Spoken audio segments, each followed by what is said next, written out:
start this evening with where I wanted to go.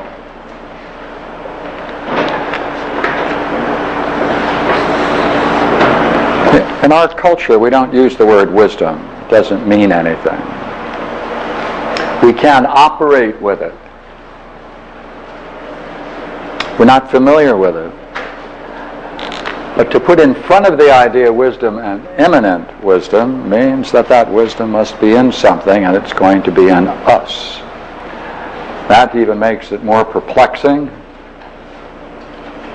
But we're saying there's an immanent wisdom of the dream master. We've talked about dreams, and we've worked the idea of a master. We want to put them all together now. Would like to explore a couple of ideas now in terms of dreams. First, before I do so, I would like to know from those that have contributed dreams in the past what they found later reflecting on their dreams. Juan? I found it real peculiar that I kept ignoring that one side of the right side. The left side.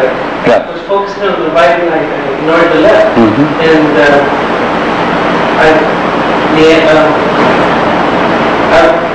kept thinking about it and reflecting on what could it be? And finally I looked at the right side and looked at what that would mean in the chain when I looked at both sides, because both the trigraphs were right there.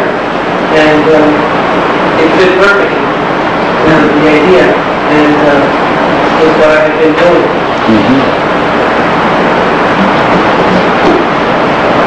Look here. Let's take a look at this. What is it that a dream does?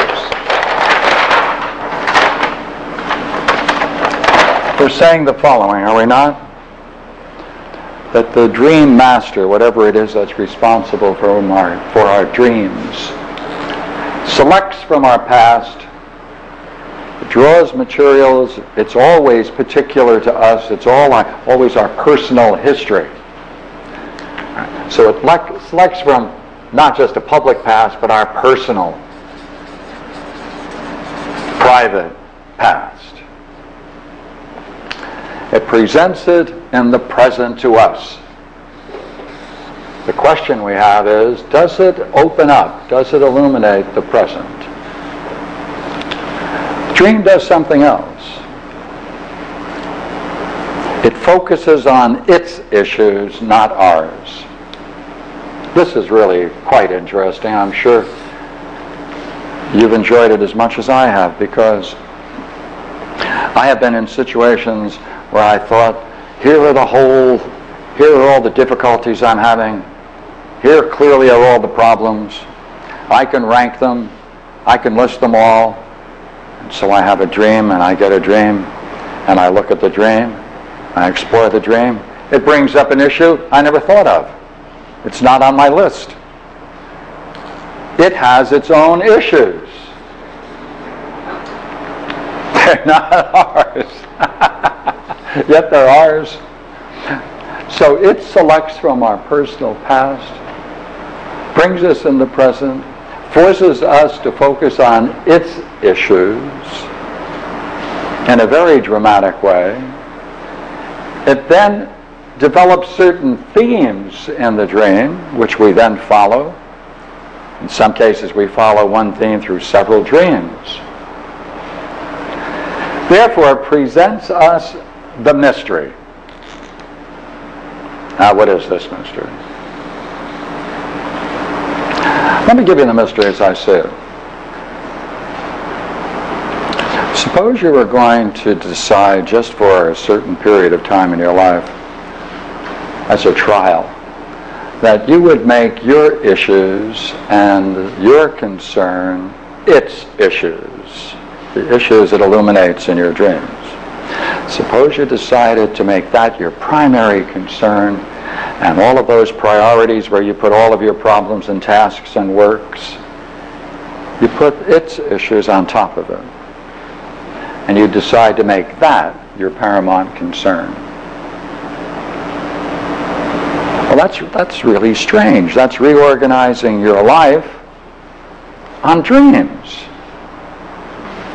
But it will be on issues that are not those that you focus on yourself. So it presents the mystery. That's exactly what happened with the dream that explored here. Oh. Yeah, there were a couple of developments in the dynamics or state of mind in the dream. We called them Kaplan, and there was this other kind of a desire to grow thing. When I left here, I thought, oh, I know what that applies to, and I kind of applied it to the priorities of my life. But since then, they haven't quite fit, so I've become more interested in this states of mind that I have, what I usually put as a priority. In other words, I'm looking at how I do other things in terms of the states of mind, so it's become a priority. And that presents an interesting mystery. It is. And the mystery is, and you can see it, and you can only see it if you take dreams in sequence.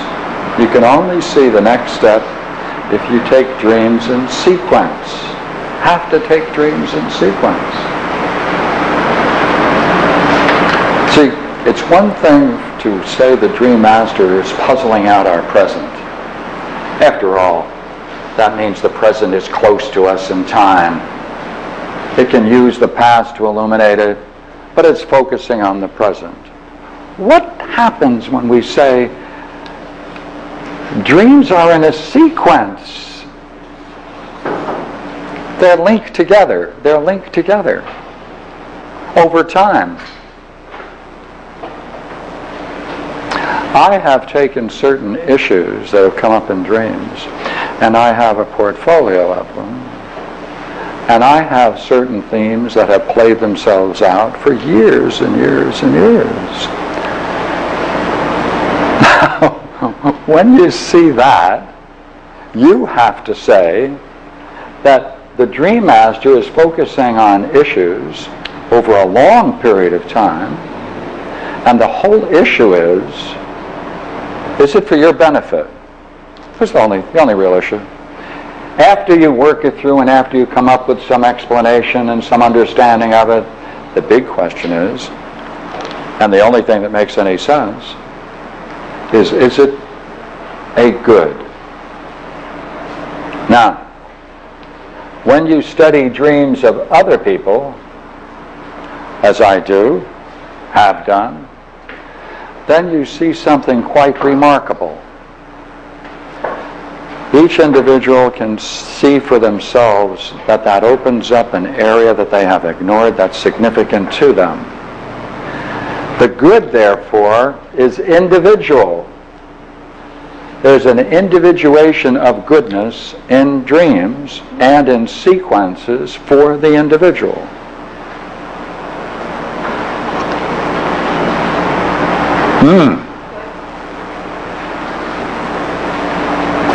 So that the particular good that's being sought in one person is not the same good as found in another, though they all may fit under the general category of goods. Therefore, there's something in the dream master that's particularly attentive to you and your individuation. It's not a generalized good.